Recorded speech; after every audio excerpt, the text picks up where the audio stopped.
Hamurlo, bonjour. Bonjour.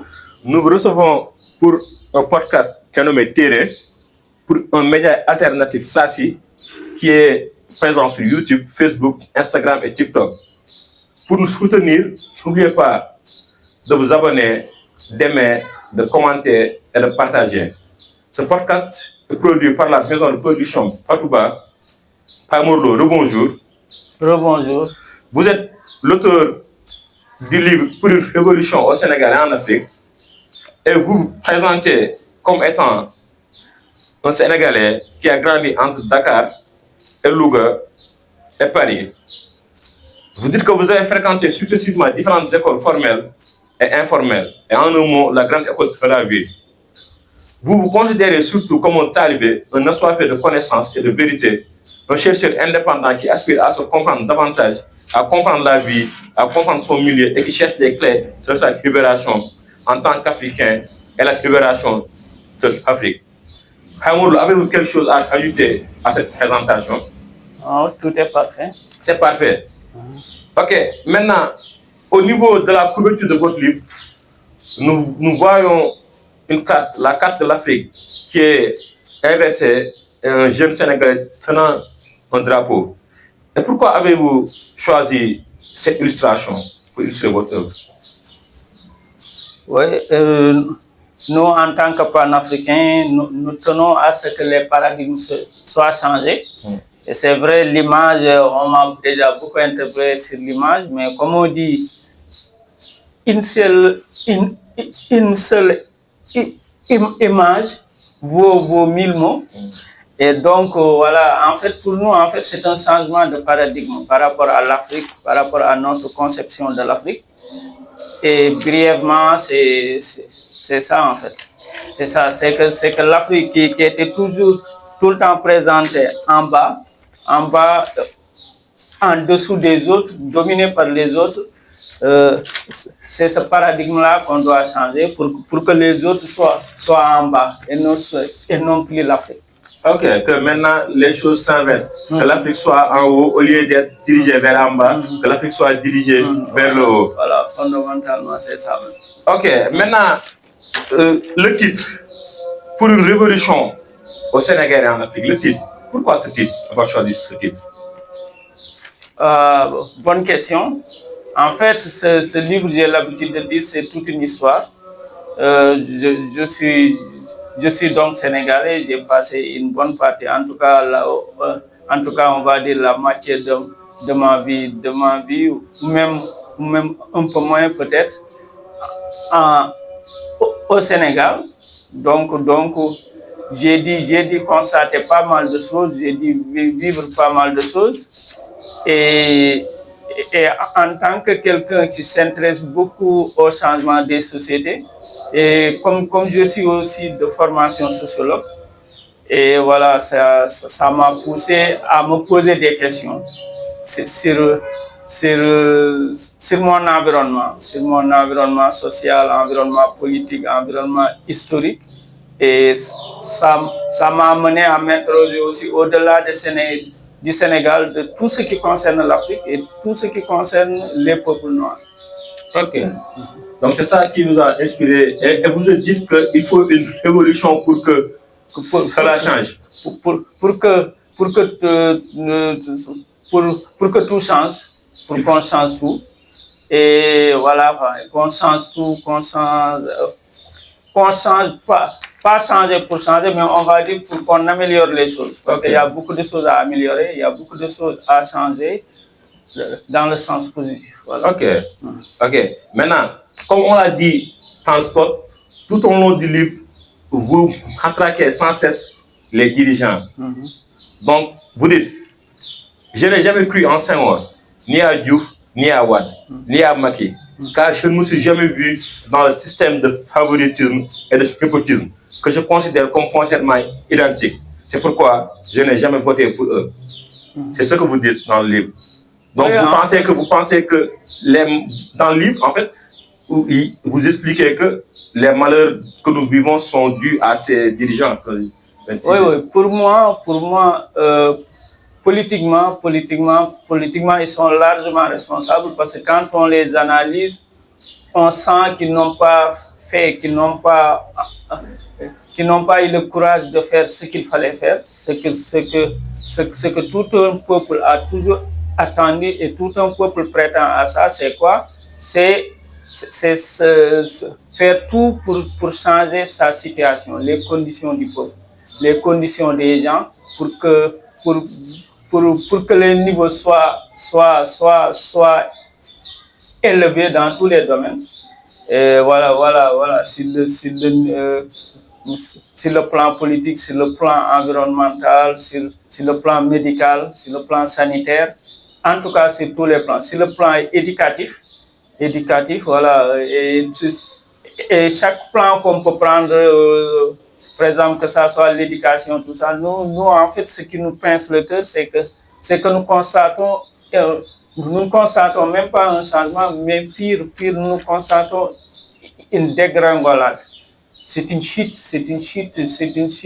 Bon, par rapport aux autres, je suis jeune, mais moi, quand j'analyse mon parcours, je vois en fait une descente aux enfers, en fait. Ok. Ouais, de pas mal de secteurs du Sénégal. Ok. C'est pourquoi vous avez dit dans le livre, vous racontez dans le livre votre rencontre avec Wade à Paris. Qu'est-ce que vous l'avez dit? C'est quand est-ce vous en parlez dans le livre? Maintenant, vous pouvez nous parler de ça, de votre rencontre avec Wade. Comment vous l'avez vu et qu'est-ce que vous l'avez dit?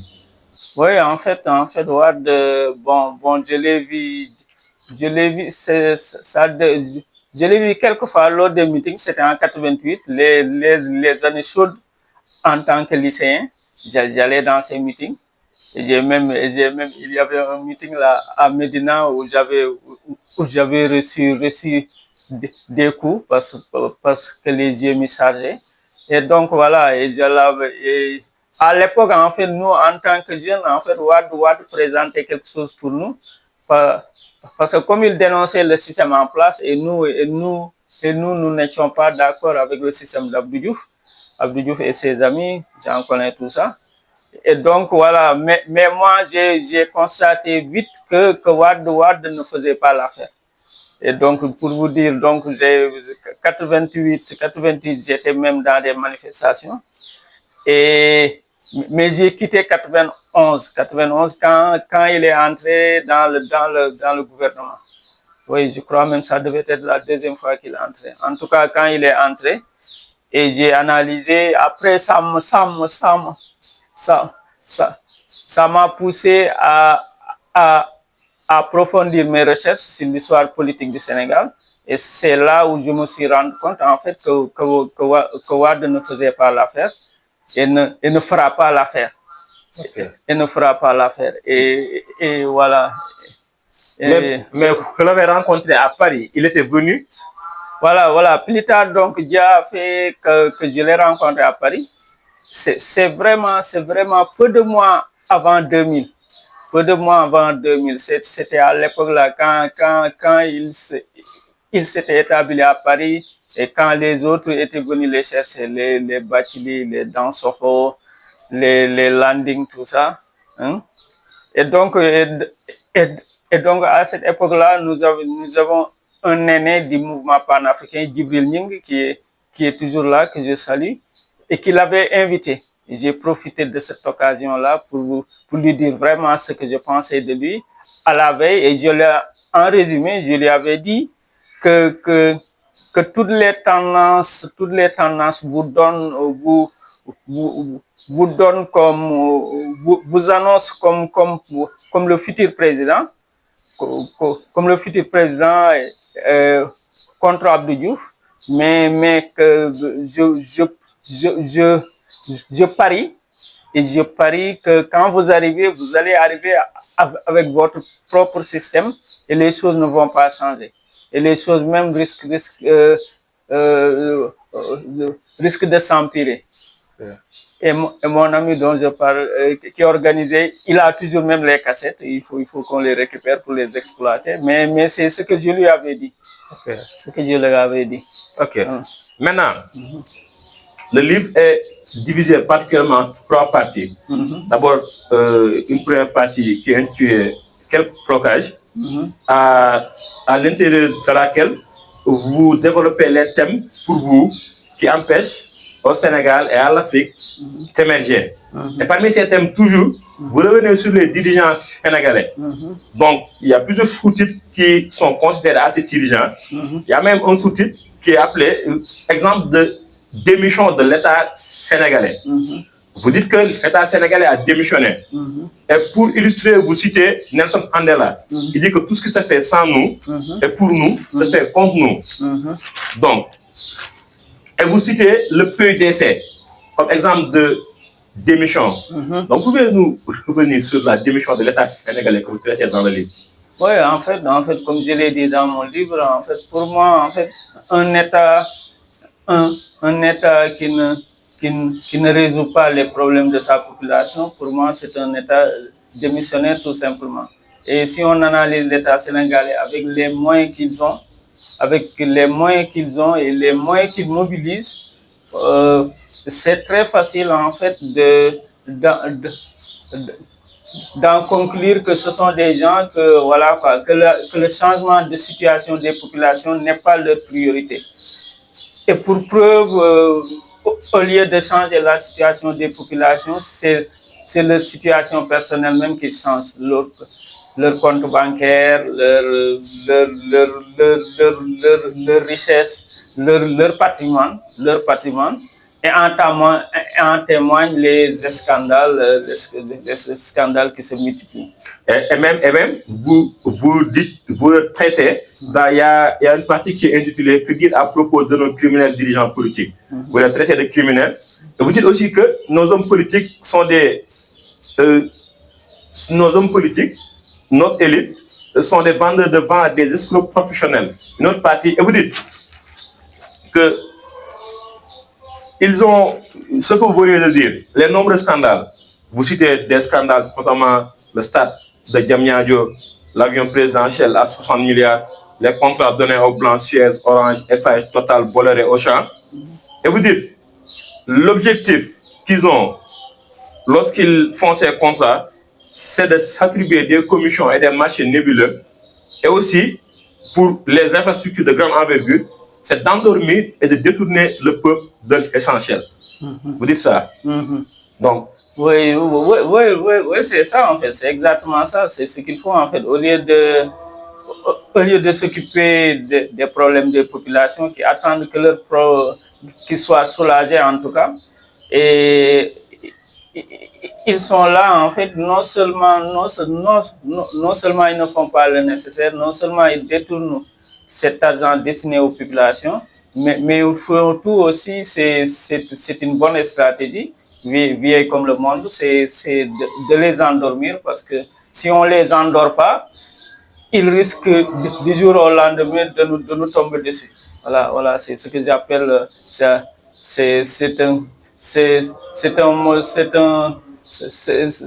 un moyen classique en fait, c'est un moyen classique, l'opium du peuple. Marx l'appelait l'opium du peuple, et l'opium du peuple, on peut mettre beaucoup de choses là-dedans. Et vous dites, et c'est pour ça que vous leur appelez des vendeurs de vent et des escrocs professionnels. Ok, et vous dites que vous qui êtes parti au Maroc, vous avez fait une comparaison entre le TER et le TGV marocain. Donc, vous pouvez nous revenir sur cette... Oui, en fait, pour préciser, je n'ai pas été physiquement au Maroc. C'est mes recherches, en fait. C'est des recherches que j'ai faites sur le contrat marocain, sur le TR, le TGV marocain. Et je l'ai comparé avec le TR sénégalais. C'est ça, en fait. Et quand je parle des autres routes aussi d'Égypte, c'est pareil. Je me suis documenté, j'ai comparé les tarifs, et c'est ce qui m'a permis d'en tirer ces conclusions-là. Donc, vous traitez tout ça dans le livre. Donc, tout ça se trouve dans le livre. Et toujours, vous parlez aussi des ICS. Des ICS, de la manière dont on a parlé les ICS, de la manière dont il y a une conversation des ICS. Et maintenant, toujours, pour les hommes politiques, vous le dites, il y a une partie et que vous appelez les transhumants ou les hommes politiques croûteuses d'air. Donc, la transhumance, vous avez aussi traité de la transhumance dans le livre. Oui, oui, en fait, voilà, pour résumer avec, avec ce que tu viens de dire, en fait, pour moi, globalement, le problème du Sénégal et le problème de l'Afrique, c'est que nous marchons sur la tête, en fait. Quand on marche sur la tête, voilà, ça devient bizarre et nous sommes vraiment dans cette position-là. Et pour revenir à l'ICS, par exemple, rapidement, l'ICS, voilà, c'est, par exemple, l'ICS produit, c'est des phosphates que les Indiens prennent, ils les ramènent chez eux, ils les transforment en engrais, ils reviennent nous le vendre. Et pourquoi on s'est toujours dit pourquoi ne pas le changer? Et pourquoi euh, ne pas arrêter en fait d'exporter ces nos phosphates et de les transformer nous-mêmes? Ça nous permettra de créer des emplois, d'avoir des produits à nous, d'avoir de l'engrais suffisant pour nos agriculteurs. Voilà, c'est ça en fait. Et, Et la transhumance. Oui, la transhumance, voilà, la transhumance aussi, ça m'a choqué, ça me fait revenir à Wade et compagnie. Et je reviens aux années 80 où c'est vraiment c'est les années 80, l'éveil de ma conscience politique avec l'assassinat d'Ottoman Sankara. Et cette date-là m'est très mémorable à cause de ça. Voilà, c'est Sankara. Et donc, voilà, j'ai remarqué que nos hommes politiques, de tout le temps, pratiquement, en tout cas la majorité, ce n'est pas tout le monde, bien sûr, mais l'écrasante majorité, ils dénoncent des choses à un moment donné, ils dénoncent, et les choses ne changent pas, et à un moment donné, ils rejoignent les gens, le système qu'ils dénonçaient, sans que rien ne change. Et ça m'a toujours perturbé psychologiquement. Je me suis dit, qu'est-ce qui se passe dans la tête de ces gens-là, quoi.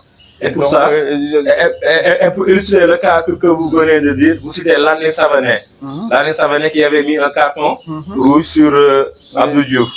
Oui, c'est M. Carton Rouge. Parce qu'à l'époque, quand il faisait des meetings, on sortait les étudiants, les collégiens, tout ça que nous étions, on sortait des cartons rouges.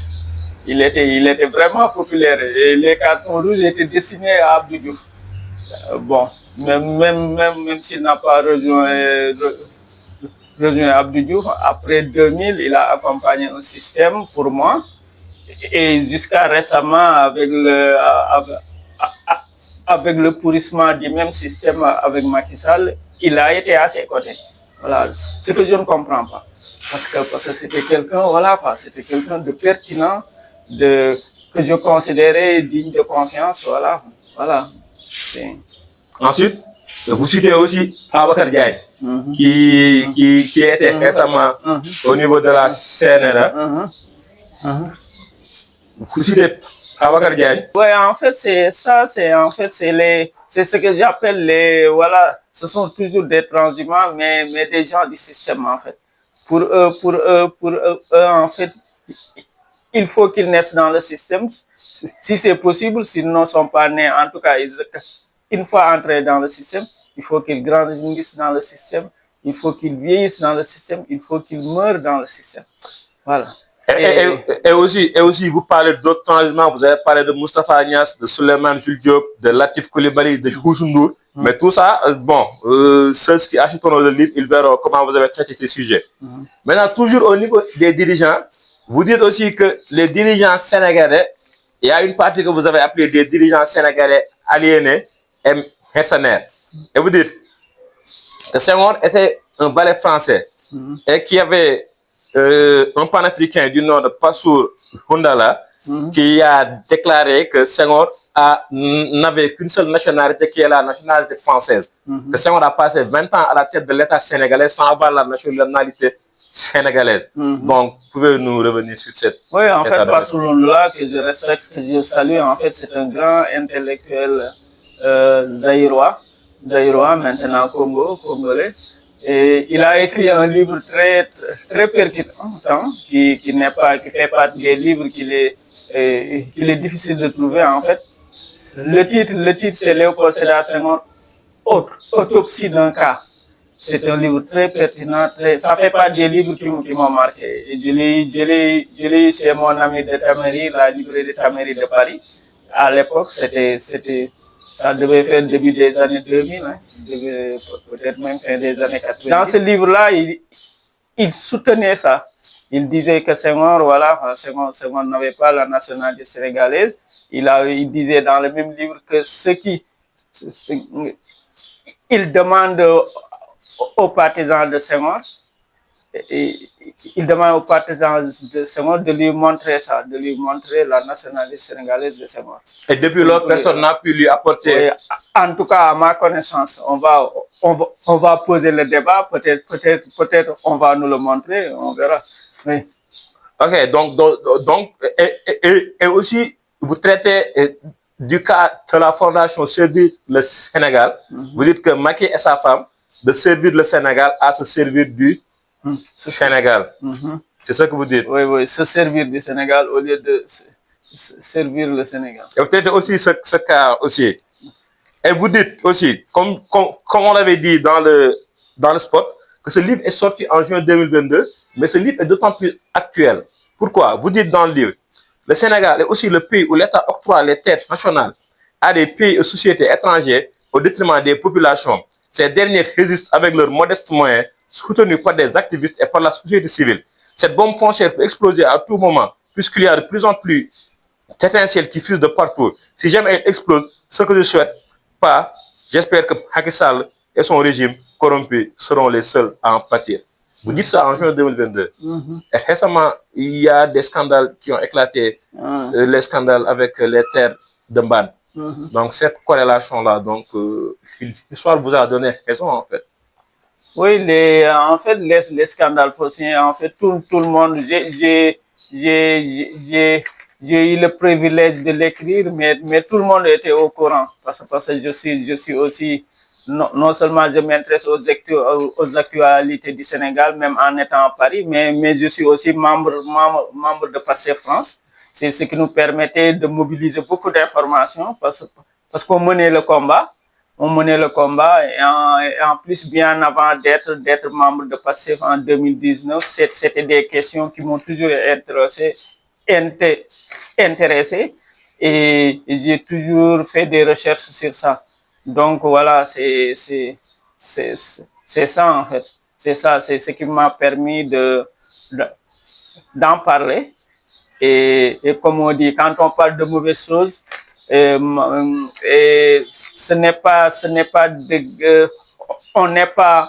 n'est même pas content quand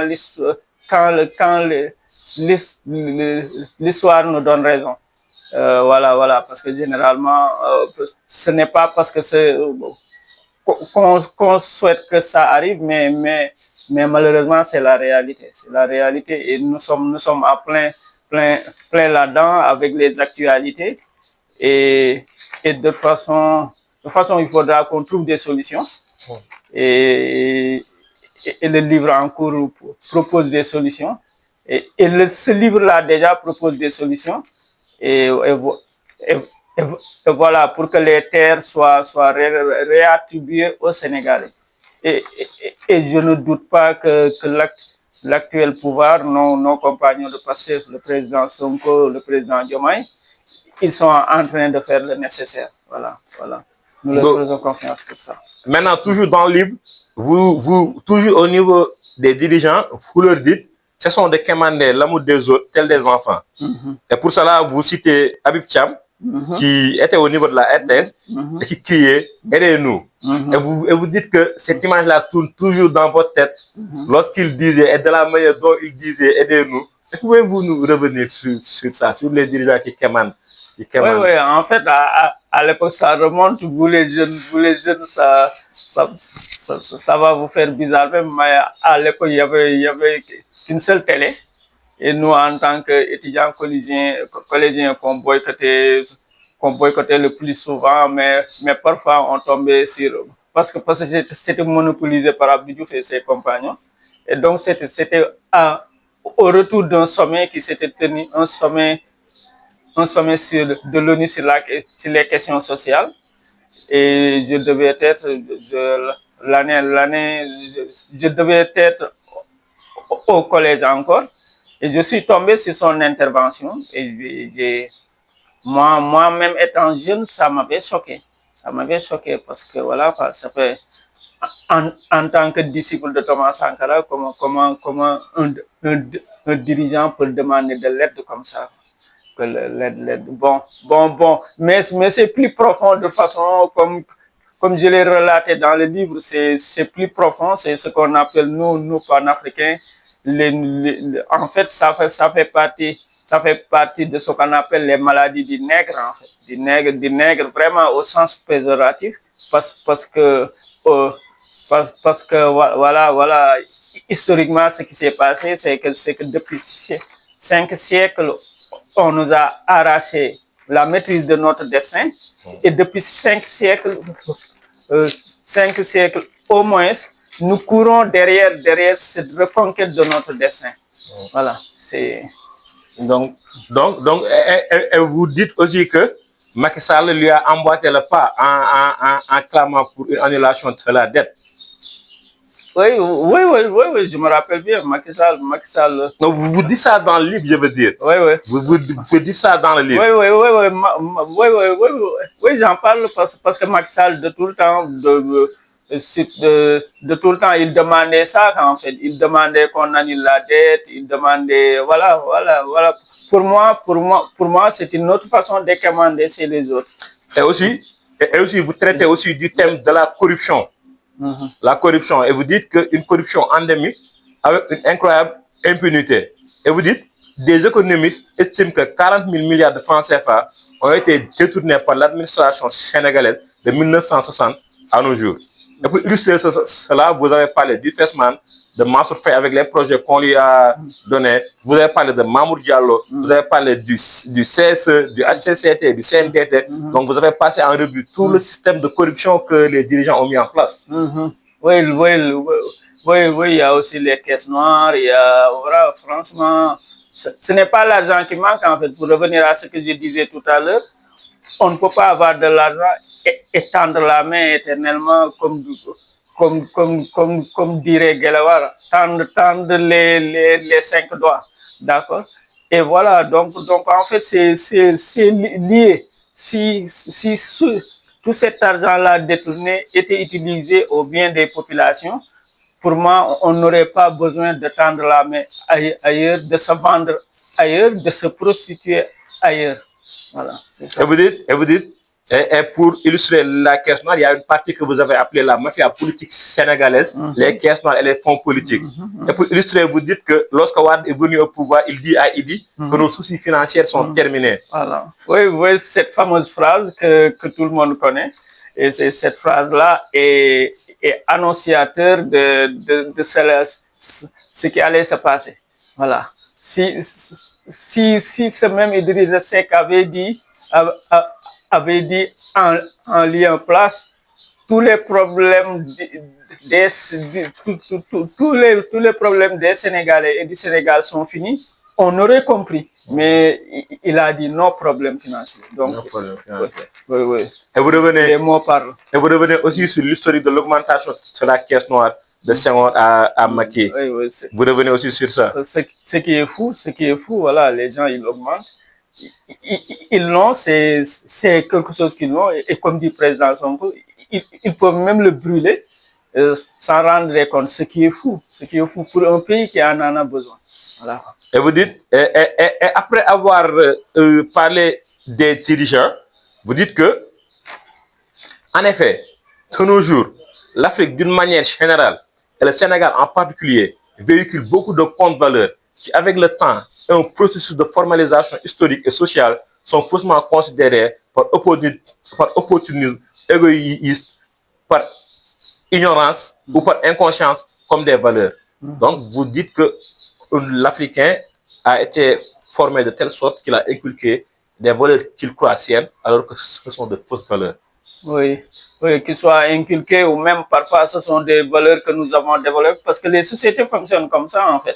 Les sociétés, c'est comme les individus d'ailleurs, ils fonctionnent comme ça. À un moment donné, il y a des valeurs, il y a des choses qu'ils prennent comme des valeurs et en avançant dans l'histoire et ça se pervertit et ça devient des contre-valeurs. C'est ce point-là que je voulais souligner. En tout cas, une société doit être dynamique, comme je le dis dans mon livre, se remettre en question tout le temps, revisiter les choses, corriger ce qu'il faut corriger, solder ce qu'il faut solder et avancer. Avancer pour être capable d'affronter l'avenir, de maîtriser l'avenir et son destin. Et vous dites aussi que, concrètement, quelle est la valeur fondamentale et actuelle de la société sénégalaise? Donc, ça nous permet d'avancer comme réponse et sans hésiter l'argent. Avec l'argent, on est fort, on pèse lourd, on est écouté, on est estimé, on est déifié. Vous avez parlé de l'argent, de l'impact de l'argent dans la société sénégalaise. Oui, c'est ça en fait, parce que malgré le fait que j'ai passé 28 ans en France, et de façon en étant en France aussi, je vivais avec des Sénégalais. J'étais au Sénégal, je me considère au Sénégal. Donc voilà, en analysant la situation de Sénégal, l'évolution, on va dire l'argent c'est quelque chose de bien, ça, parce que ça change les situations, ça résout les problèmes, mais si on l'analyse sur le plan sociologique, on se rend compte aussi que l'argent, en résolvant beaucoup de problèmes, il a amené beaucoup de problèmes en même temps. Donc c'est à nous, c'est comme dans toutes choses, hein, c'est comme le couteau, tu peux l'utiliser pour te nourrir ou l'utiliser pour faire du mal. Voilà, c'est cette facette-là. En tout cas, moi, comment je vois, contrairement, par exemple, comme je dis, aux années 70 et aux années 80, et pour moi, en fait, nous sommes en train dans une phase où nous surestimons la valeur de l'argent, en fait. Et c'est le fait de le surestimer, le fait de l'idolâtrer et de le déifier, pour moi, c'est la cause de beaucoup de malheurs chez nous, dans nos familles, dans nos relations, dans notre pays, et sur tous les plans. Voilà, c'est ça, c'est ce que je voulais souligner. Et vous parlez aussi du problème des castes. Oui, comme toute société tout à l'heure, comme je te disais, voilà, une société doit être dynamique. Et Cheikh Anta déjà, dans les années 50, il en parlait. Hein, il en parlait déjà, ça fait pas des freins, en fait, le fait que la compétence n'est pas mise en avant.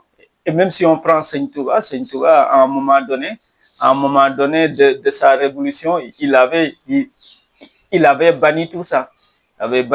Et c'est ce qui lui a permis de mettre en exergue la compétence. Et c'est pourquoi on voyait que Serigne Touba était entouré de khalifes, de représentant toute la société sénégalaise. Voilà, c'est ça en fait la compétence. Pour moi, on doit mettre en avant la compétence. La personne peut le faire, quel que soit d'où il vient, quel que soit qui il est, quel que soit son nom de famille. C'est à cette personne-là qu'il faut confier la tâche. Et vous dites aussi que, et vous parlez aussi de la griotisation de la société. Pas griot en tant que terme traditionnel, mais des gens qui sont donateurs et qui vivent de magouilles, de parler de... Oui, dans l'espace médiatique, c'est ce que nous vivons. Voilà, parce que dans tout l'espace médiatique, généralement, c'est ce que nous voyons, mais majoritairement, franchement, en tout cas, moi, c'est ce que je vois. C'est que, voilà, c'est qu'on parle, on met pas en avant la connaissance déjà, et on met en avant le matuvi, voilà, on s'habille d'une manière éclatante et on parle des gens pour en soutirer des choses. C'est du business, ils font leur business, bon, libre à eux, mais voilà, c'est un constat. Et il y a une partie que vous avez appelée exemple de problème d'identité et de conscience, ce qui entraîne du fracel et du défrissage. Et vous indexez aussi les médias qui en font la promotion, en fait, du fracel et du défrissage. Et vous dites que la conscience a été tellement altérée que l'homme noir pense que s'il ne s'éclaircit pas la peau et ne se défrise pas les cheveux, il ne se considère pas comme quelqu'un. Donc, Donc, vous revenez de ça aussi dans le livre. Oui. Bon, là, ça aussi, pour moi, ce que nous appelons, nous les panafricains, des problèmes d'aliénation. Et en fait, j'ai pris dans le livre une phrase qui résume cette situation. Et cette phrase-là vient de l'honorable Marcus Mosé Agave, qui est un grand Africain, qui est descendant d'Africains déportés en Jamaïque, qui a fait beaucoup de choses, qui a analysé beaucoup de choses, profondément la situation des peuples noirs et leurs problèmes. Non seulement il a analysé, mais il a entrepris beaucoup de choses. Il a monté des entreprises. C'est une émission à part avec lui. Et il y a, donc, Martin Mosé Agave dit simplement que l'homme noir croit que Dieu s'est trompé en lui donnant une peau noire et des cheveux crépus. Et pour moi, ça résume tout, en fait. Ça résume tout. C'est ce complexe-là, en fait. C'est ce complexe par rapport à l'autre. Bon, comme je le dis dans mon livre, et ça a des origines. Donc, et c'est l'intérêt de l'histoire, en fait. Quand un problème se pose, on étudie son origine, on étudie son histoire, et ça nous permet de voir le problème, de le maîtriser et de le résoudre. Je ne vise que ça. Bien sûr. Et maintenant, pour résoudre tous ces problèmes, les problèmes des dirigeants et les problèmes que le Sénégalais et l'Africain lambda apporte, qu'il apporte au non-développement de l'Afrique, donc vous appelez pour une véritable indépendance et conscience nationale. Voilà. Pour moi, en fait, question de tout est question d'indépendance. Et quand on parle de politique, c'est une question d'indépendance et de souveraineté. C'est le mot qu'on utilise maintenant de plus en plus, mais c'est pareil, en fait. Ça nous ramène toujours à la maîtrise de son destin. Le fait de pouvoir décider pour soi-même, le fait le fait de penser pour soi-même, et le fait d'entreprendre et le fait d'agir pour soi-même. Voilà, c'est ça, en fait. Ça pour moi, c'est quelque chose de normal, mais par rapport à notre histoire, par rapport à nos réalités, on est tellement habitué, on croit que c'est quelque chose de surnaturel. Non, c'est quelque chose de naturel. Chez tous les peuples fonctionnent comme ça. Voilà quoi. Avoir son destin en main. Et ça, ça demande une certaine personnalité. Voilà. Et pour cela, vous appelez à un peu de conscience historique. Et vous citez Dr Runoko Hashidi qui dit que notre ennemi aime prendre l'esclavage et la colonisation comme point de départ de l'histoire africaine. C'est une dynamique qu'il faut changer. Vous dites qu'il faut avoir un peu de conscience historique pour... Oui, c'est clair. Docteur Runoko Hashidi, paix à son âme, que je lui rends encore hommage.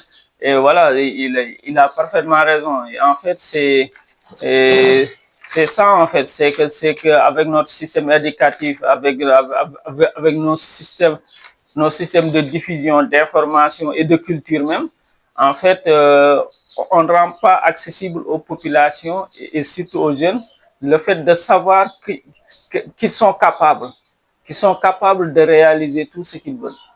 Et pour s'en convaincre, nous, en tout cas panafricains, nous intéressons beaucoup à nos ancêtres qui comptaient, en fait. Nos ancêtres qui ont réalisé beaucoup de choses, qui ont fait de grandes choses, hein, que ça soit ici ou jusqu'à l'origine, l'Égypte, Nubie, l'Éthiopie, tout ça, qui ont réalisé de grandes choses que les autres peuples n'étaient même pas capables de réaliser, ou à des époques où les autres peuples n'existaient même pas. Donc c'est cette fierté-là qu'on doit avoir, de nous dire que nous sommes capables de réaliser tout ce que nous voulons et d'une manière indépendante, sans l'assistanat des autres. Voilà. Et l'assistanat, c'est de l'esclavage. On peut l'appeler coopération, on peut l'appeler tout ce qu'on veut, l'aide au développement, mais c'est de l'esclavage en fait, c'est de l'esclavage. Faut qu'on apprenne, comme le prenait Thomas Sankara, de compter sur nos propres moyens. Ok. On compte sur nos propres moyens d'abord et après on verra. Et le fait de compter sur nos propres moyens, donc appelle à avoir notre propre monnaie. C'est pourquoi vous avez aussi la question du franc CFA. Oui, le franc CFA. Oui. Que vous traitez de monnaie nazie, qui est au service de l'impérialisme français. Et pour illustrer, vous avez cité Modibo Keïta, qui dit aussi loin que nous remontons dans le temps, l'histoire nous enseigne que le pouvoir politique s'accompagne toujours et nécessairement du droit régalien de battre monnaie, que le pouvoir monétaire est inséparable de la souveraineté nationale, qu'il en est le complément. Oui, en fait, je ne traite pas le franc CFA de monnaie nazie, mais en fait, réellement, le franc CFA, c'est une monnaie nazie. Pourquoi c'est une monnaie nazie? Parce que c'est une monnaie d'origine nazie. Et c'est le même système. Pourquoi c'est une monnaie nazie? Parce que c'est ce système-là qu'Hitler avait imposé à la France quand les nazis avaient conquis la France, d'accord? Et quand ils ont conquis la France, donc ils leur ont imposé ce système qui est vraiment identique, d'accord? Identique que les Français ont repris pour nous l'imposer. Vous voyez les choses. Vous voyez les choses, comment les choses ça se passe en fait. Pour moi, c'est quelque chose de bizarre. Et maintenant, vous dites que tous ceux qui ont eu à dénoncer le franc CFA, dont Sylvanus Olympio, Joseph Tchundiang Pomi, ont toujours eu des problèmes en fait. Oui, c'est ça. Bon, de toute façon, quand on parle de la France-Afrique, ça a été toujours ça. Et pourquoi la France-Afrique a perduré et pourquoi les pays francophones, entre guillemets, parce que pour moi, il n'y a pas de pays francophones. Et donc, voilà, ils sont en retard parce qu'ils ont mis la France à s'y mettre un système mafieux, très vicieux, très brutal et barbare avec Foccart en tête et qui coupait toutes les têtes qui sortaient en fait. C'était aussi simple que ça. C'est pourquoi, par exemple, les nationalistes camerounais, ils ont été massacrés. Ils ont vraiment été massacrés. Et tout avec la bénédiction, avec l'aide de Daïdjo, d'Amadou Aïdjo, et ça continue jusqu'à Paul Biya. Donc, quand on prend les autres pays pareils, Thomas Sankara, il a été assassiné avec l'impulsion et la bénédiction de Mitterrand, d'Houphouët-Boigny, d'Abdou Diouf même, tout ça, tout ce clan-là, et Adema, tout ça. Donc, en fait, voilà, c'est ce processus-là, mais voilà, ça ne nous a jamais poussé à avoir l'idée de démissionner. Il faut se battre, c'est tout. Et la preuve maintenant, j'estime même maintenant que nous commençons à gagner. Pourquoi? Il y a plusieurs facteurs. Parce que maintenant, les Africains sont décidés. Il y a les populations qui accompagnent maintenant les révolutionnaires. C'est ce qui se passe au Mali, Burkina, Niger. C'est ce qui s'est passé au Sénégal. C'est ce qui s'est passé parce que le peuple était mûr. C'est ce que j'ai dit à mes amis de Passif. J'ai dit, nous avons du mérite, mais nous devons aussi remercier le Créateur. Nous devons remercier Dieu, Allah. Pourquoi? Parce qu'en fait, nous avons la chance de tomber à un moment où le peuple est mûr. Mais c'est juste ça. Si on prend Mamadou Dia, si on prend Cheikh Anta Diop, moi, je ne peux pas, je n'ose pas dire que nous, les gens de Pastef, les leaders de Pastef, étaient plus sincères que Cheikh Anta Diop, ou étaient plus sincères que Mamadou Dia. Loin de là même. Loin de là, mais à leur époque, malheureusement, le peuple n'était pas mûr pour les accompagner. Et PASTEF a eu cette chance-là. Et donc, ce qui nous permet de glisser vers votre engagement politique. Parce que comme vous, tout au long du livre, vous montrez de la répulsion, à la limite même du dégoût pour les hommes politiques. Donc, qu'est-ce qui vous a poussé à vous engager dans PASTEF? Oui, en fait, voilà, comme la plupart. Bon, je ne dirais pas qu'est-ce qui vous a poussé à vous engager dans PASTEF, parce que vous en parlez dans le livre. Donc, je veux que vous parlez de quelques séquences que vous avez écrites dans le livre, que vous avez décrites dans le livre, de votre engagement dans PASTEF. Oui, en fait, ce qui m'a engagé à PASTEF, bon, c'était en 2019. 2019, j'étais à Paris. Et même, je peux dire, avant j'ai failli m'engager dans un autre parti. Et oui, c'était en 2012. C'est le professeur Ibrahima Fall, hein,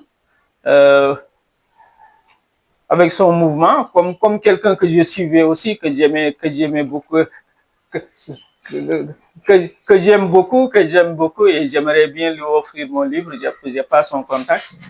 Ceux qui m'écoutent peut-être, ils vont me donner son contact, mais c'est quelqu'un que j'aimais, donc professeur Ibrahima Fall, en tant qu'homme intègre, en tant que digne, et j'ai connu des personnes qui l'ont connu, tout ça, et je l'ai rencontré même une fois à Paris, donc j'ai failli rejoindre son mouvement. Et ce jour-là, je me rappelle, il y avait une réunion à Paris et je devais travailler. Je n'ai pas pu assister à la réunion. Et donc, voilà. Et donc, pour te dire, j'avais de l'intérêt, même si je critiquais, même j'avais pris mes distances avec les hommes politiques, c'est vrai. Et la preuve, je n'étais membre dans aucun parti politique parce que pour moi, voilà, pour moi, je ne voyais pas quelqu'un qui pouvait me convaincre, d'accord? Et donc en 2019, la campagne de 2019 et même avant, j'ai vu Ousmane Sonko et j'ai écouté, en fait, je ne l'ai pas vu, je ne l'ai pas encore vu, même. Donc voilà, il m'a convaincu et les gens de PASTEF aussi m'ont convaincu. J'ai suivi, et à travers lui aussi, Ousmane Sonko, il y a Dr Diallo Diop que je suivais depuis. Et je me suis dit, par exemple, une personnalité comme Dr Diallo Diop, quand il suit quelque chose, pour moi, cette personne-là, c'est quelqu'un de digne de confiance, en fait, digne de confiance. Oui, parce que Dr Diallo Diop, je le suivais depuis, avec nos mouvements panafricains, voilà, on le recevait à Paris et tout ça. Donc, voilà, donc c'est ce qui m'a fait entrer à PASTEF. Et je suis entré en 2019, donc, voilà. Et vous militez au niveau de la section valdoise?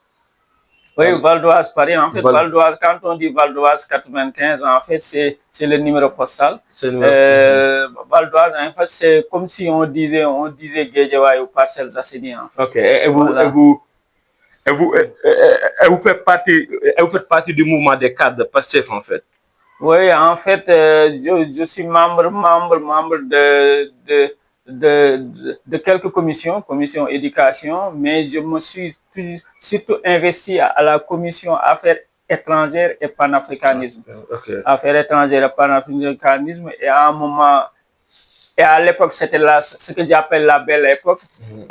À l'époque, c'était avant 2021, et on travaillait beaucoup sur les dossiers, hein, franchement, respect, on travaillait sur les dossiers, on avançait, on sortait des idées, d'accord? Mais comme vous le savez, c'est à partir de 2021, avec l'apparition du complot de Macky Sall, que nous étions obligés de gérer les urgences, en fait, les urgences. Donc, et dans le livre même.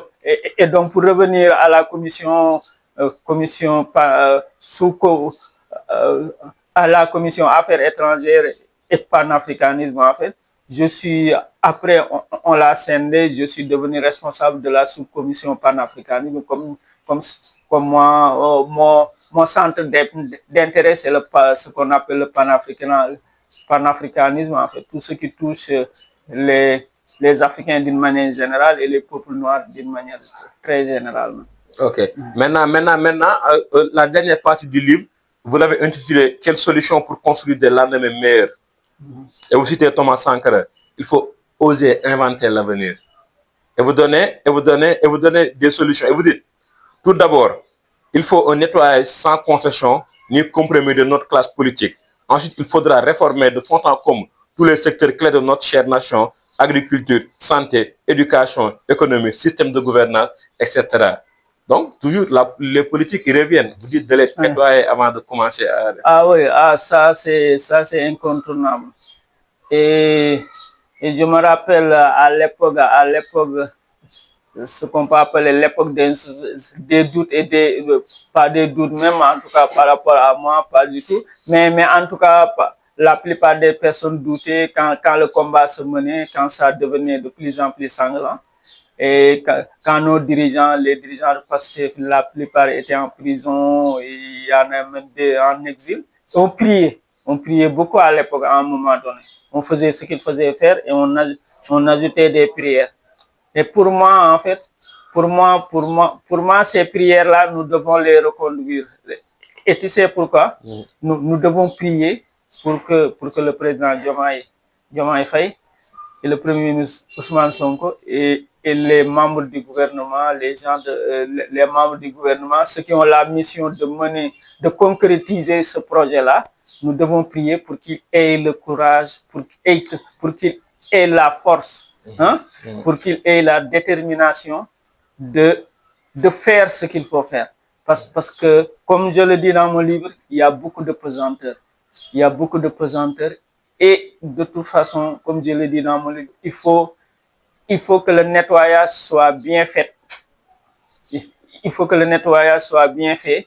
Si c'est pas bien fait, le reste, ça va compromettre le résultat de ce qui va venir après. Et c'est pourquoi je dis dans mon livre, c'est sans pitié. Parce qu'on est en politique, il faut que les sanctions tombent. Il faut que les sanctions tombent, il faut que les sanctions soient sévères pour que tout le monde, à commencer par moi-même, que je sois convaincu que dans ce pays-là, et comme le disaient les compagnons de Jerry Raoul, que dans ce pays-là, personne n'osera plus faire ce qu'il veut. C'est ce qui manque au Sénégal. Il n'y a pas autre chose. C'est pourquoi il faudra être sans pitié. Il faudra que les sanctions soient lourdes. Moi je peux, dans mon livre, je propose pour certains vraiment qu'on les guillotine, qu'on les prenne. Et vous parlez même de les amener dans un rond-point et de les fusiller. Oui, c'est ce qu'il faut faire parce que ce sera symbolique. C'est symbolique. Et vous dites aussi dans le livre que les anciens politiciens tels les Senghor, les Abdou Diouf et les Wade et les Macky, ça dit qu'on devrait se demander, ça dit que si quelqu'un venait demander où sont-ils, on devrait leur dire, ah, ils ont été pendus à tel lieu, ou ils ont été même guillotinés à tel lieu. Ça dit que vous proposez la solution radicale face aux politiciens véreux. Oui, franchement, vu l'ampleur des dégâts, pour certains, et j'ai l'habitude de dire, je fixais le barème pour 1 milliard, mais celui vu l'état de déliquescence de nos hôpitaux, les hôpitaux publics, les dispensaires, les gens ici n'osent même pas aller se soigner. Les gens, ils ont des problèmes pour manger. L'école est dévastée, il n'y a rien. Tout cet état-là, pour moi, celui qui détourne dans ce pays-là plus de 500 millions, on doit le tuer. Pour donner l'exemple. Et ce sera un bon départ, hein, je vous le dis. Pour le développement. C'est le meilleur départ. Maintenant, vous dites que pour toujours dans les solutions, qu'il faudra réhabiliter nos vrais héros et héroïnes. Et parmi ces héros et héroïnes qu'il faudra réhabiliter, vous avez cité les Mamadou Dia, vous avez cité les Aline Sitoé Diatta, vous avez cité beaucoup de personnes. Donc, pouvez nous parler de comment faire pour réhabiliter nos héros et nos héroïnes. Oui, c'est ça, ça nous ramène toujours au problème d'aliénation qu'on a soulevé. C'est ça, en fait. C'est que, voilà, comme disait Joseph Kizorbo, c'est que nous, Africains, notre problème fondamental, c'est que nous dormons sur la natte des autres, en fait. Et l'image est très forte et très explicite. Très explicite, bien sûr. Voilà. Bien sûr. Et donc, c'est ça, en fait. Moi, personnellement, je l'ai remarqué. Et lors des chocs que j'ai eu, même si moi, avant de quitter le Sénégal, je m'intéressais un peu quand même à l'histoire africaine sénégalaise, un peu, d'accord.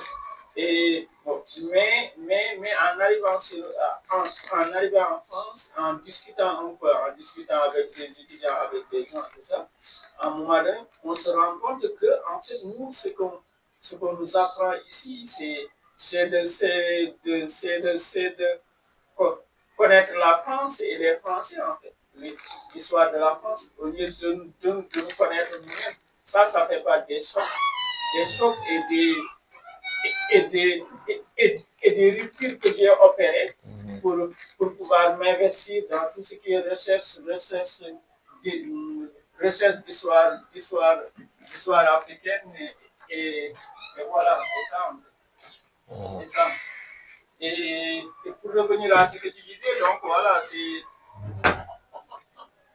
un peuple ne peut pas s'avancer en s'appuyant sur les ancêtres et les mérites des ancêtres des autres.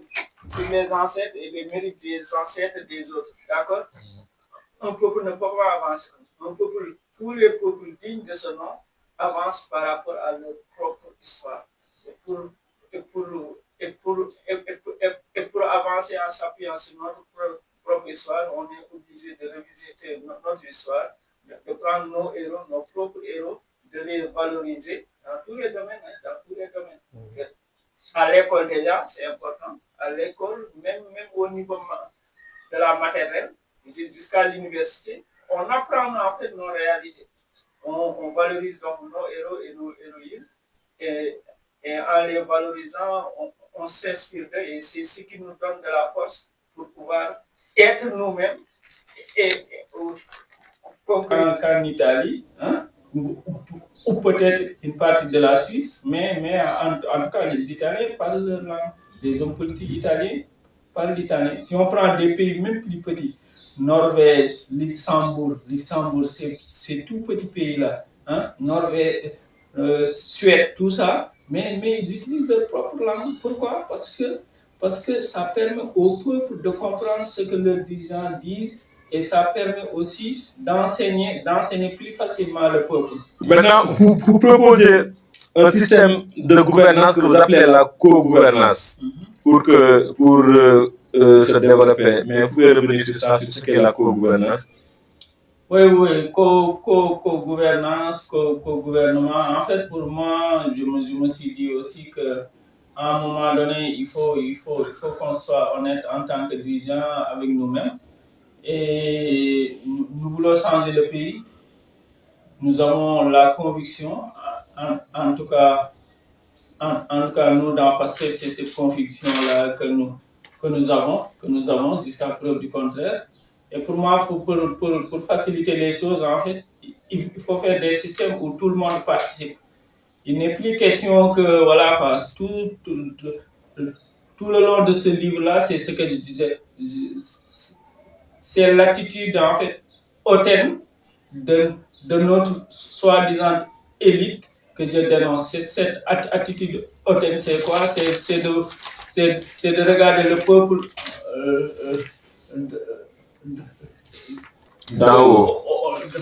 D'en haut, voilà, merci. D'en haut. Donc de les sous-estimer, leurs capacités, et c'est ce qui nous a amené à tous ces échecs-là. Et ces échecs-là, pour les résoudre, hein, pour mettre à terme à tous ces échecs-là, c'est qu'il faut de nouvelles formules. Et la formule que je propose, par exemple, c'est de faire participer tout le monde. Et déjà d'être clair, d'être transparent. Et ce nouveau pouvoir-là, pour moi, il est sur la bonne voie, d'être transparent, de montrer aux Sénégalais qu'il y a ça, nous gagnons ça, nous gagnons l'argent est ça, l'argent est parti par là, et parti par là, et parti par là, comme pour que, pour que les personnes mal intentionnées n'aient plus l'occasion de détourner, de l'argent. Voilà. Il y a ça déjà, et l'autre volet, pour revenir à ce que je disais, le co-gouvernement, en fait, c'est que dans chaque secteur, quand le gouvernement réunit tous les acteurs de ce secteur-là, et il met tous les dossiers sur la table et chacun participe à ça d'une manière claire. Et je donne l'exemple de l'éducation, par exemple, pour façonner.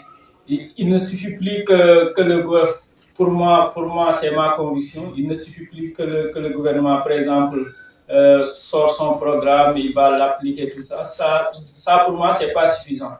C'est pas suffisant. Même si dans le passé, j'estime nous avons le meilleur projet pour ça, mais pour le concrétiser, par exemple, le ministre de l'Éducation nationale et de l'enseignement supérieur doit se poser avec les syndicats, avec les parents d'élèves, avec les élèves, avec les collégiens, les lycéens. Ils se réunissent pour mettre ensemble un plan d'action, pour mettre tout en accord. Même tout ce qui est les salaires, tout ça doit être défini, les rôles, tout ça. Le programme, une fois défini et mis en accord, on peut se dire, bon, on peut se dire d'ici 5 ans, on va dérouler avec des garde-fous. Quand il y aura des failles, quand il y aura des essais, ce sera facile à déterminer. On situe les responsabilités et on avance. On avance comme ça, collectivement, tout le monde parle. Et dans chaque secteur, pareil. Chaque secteur doit fonctionner comme ça. La démocratie populaire. La démocratie populaire. Et tout au long du livre, vous traitez de beaucoup de thèmes. Vous avez traité des lobbies libano-syriens qui ont accaparé l'économie. Vous avez traité de l'aide humanitaire. Vous avez traité des gens qui sont financés pour détruire de l'intérieur. Et même il y a une citation, je ne me souviens plus de qui disait que celui le plus dangereux, ce n'est même pas l'occidental ou bien l'européen, mais c'est le nez qui est financé et qui de l'intérieur agit au compte de ses maîtres. Donc vous avez traité de tous ces thèmes. C'est Jerry Rawlings qui disait ça. Et vous avez traité d'énormément de thèmes. Vous avez traité du pétrole et du gaz. Vous avez traité de la justice des 2 poids, 2 mesures. Vous avez traité des survécus et des privilèges. Vous avez traité de la mentalité francophone et d'esclaves serviles. Vous avez traité d'énormément de choses. Vous avez donné aussi énormément de solutions. Vous avez traité même de comment réhabiliter la ville de Dakar et comment réhabiliter aussi le Gorée. Vous avez traité énormément de choses dans le livre. Donc, pour ceux qui veulent connaître la suite des îles de Bahamour, on vous conseille d'aller acheter le livre. Maintenant, pour terminer, on va parler de Batouba.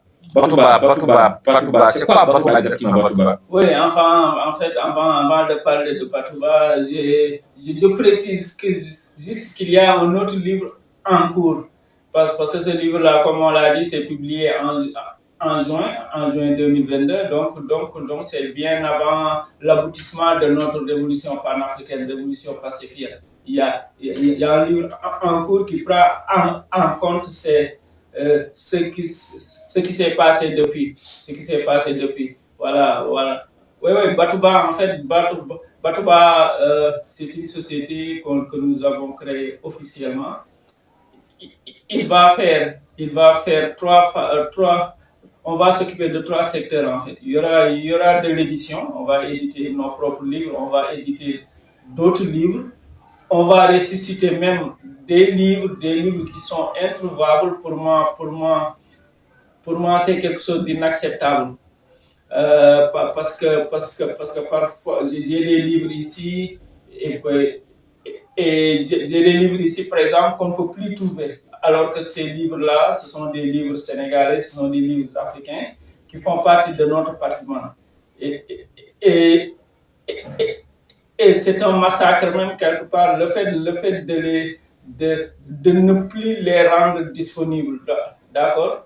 Moi, l'un de mes objectifs, c'est que des livres qui n'existent plus, je les ressuscite. Je les ressuscite. Et j'en ai déjà quelques-uns, pas mal de livres que je compte ressusciter en accord avec les ayants droit d'ailleurs, d'accord. Voilà, de l'édition donc, on va faire de la production. Parce que non seulement je fais des livres, mais je fais aussi des scénarios de films, scénarios de documentaires, ça m'intéresse beaucoup. Et c'est toujours par rapport au même thème. Parce que je me suis dit, je ne vais pas me limiter aux livres, je vais utiliser les autres supports pour faire passer mon message. C'est ça en fait. C'est ça. Donc scénario de films, de documentaires, et même j'ai des scénarios de films. J'en ai fini un que je suis en train de vendre. Il y aura aussi une série de petits documentaires que je suis en train de préparer sur les grandes figures africaines. C'est des grandes figures sur le panafricanisme, sur les concepts panafricains, sur les événements panafricains. Voilà, ce sera des petits documentaires que nous allons produire. Nous sommes en train de travailler sur ça. Et mon troisième volet, c'est ce que j'appelle service à la diaspora. En fait. C'est le fait de travailler avec la diaspora. Moi, un membre de la diaspora, après mes 28 ans de France établi ici, j'estime que je peux être utile à la diaspora en leur proposant des services. Et quand ils sont là-bas, ils ne sont pas ici physiquement, ils ont besoin naturellement de services que je peux leur proposer. Ça peut être différents services. Et aussi, vous avez oublié votre dernière instance, c'est que vous avez lancé une librairie d'œuvres panafricaines essentiellement, qui sont pratiquement introuvables au Sénégal. Oui, la librairie, en fait, ça c'est en partenariat avec mon cher frère Narmer Enzeo, directeur de la librairie Kamit panafricaine de Paris, qui existe depuis plus de 30 ans maintenant. C'est un vrai combattant, et je parle de lui-même dans mon livre, et il fait partie de mes inspirateurs. Et ce sera en collaboration avec lui, parce que c'est ce combat-là que nous allons continuer. Quand on lit mon livre, à travers mon livre, je n'exprime que ça d'ailleurs. C'est qu'il y a des Africains, il y a des Africaines, il y a des Noirs d'ici et de la diaspora. Ils ont écrit des choses qu'on doit rendre visibles de plus en plus. Et pour nous, nous sommes en train de commencer avec le Sénégal, avec l'avènement du nouveau régime. Et non seulement le rendre visible, mais ces contenus panafricains, nous comptons les proposer aux nouvelles autorités pour que ça soit inclus dans nos différents programmes. Et voilà. Et c'est important. Il faut que l'Afrique, il faut que les Africains soient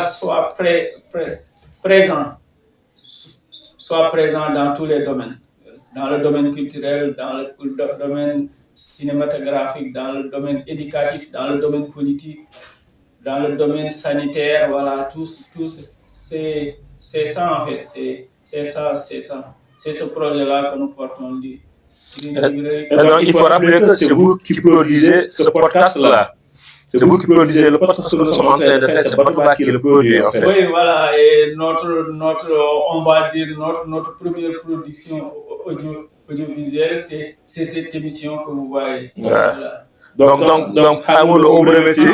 En collaboration, bien sûr, avec Sassi. Bien sûr. Et c'est moi qui vous remercie.